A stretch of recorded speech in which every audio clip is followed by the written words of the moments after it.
Doctor Mohammad Yunus ছাড়াও প্রধান উপদেষ্টা হওয়ার তালিকায় আর কার কার নাম ছিল এমন প্রশ্নের জবাবে রাষ্ট্রপতি বলেন, সরকার গঠনের আগে ডক্টর মোহাম্মদ ইউনূস ছিলেন ফ্রান্সে। এতে সরকার গঠনে বিলম্ব হচ্ছিল।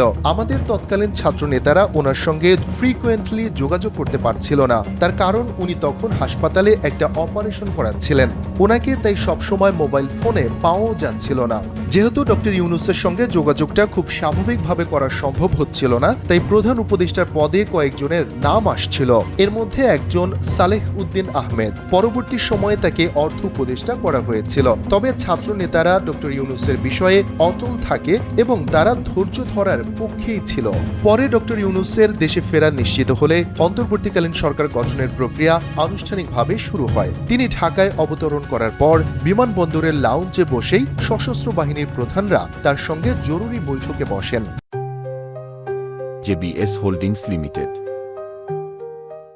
সেখানেই অন্তর্বর্তীকালীন সরকারের উপদেষ্টাদের নামের তালিকা চূড়ান্ত করা হয়। আমরা আগে থেকে একটি খসড়া তালিকা করে রেখেছিলাম। সেখান থেকে ডক্টর ইউনূস কিছু বাদ দিয়ে নিজের পছন্দ মতো কয়েকটি নাম যুক্ত করেন। তারপর মন্ত্রিপরিষদ বিভাগ থেকে শপথ অনুষ্ঠানের আয়োজন করা হয়।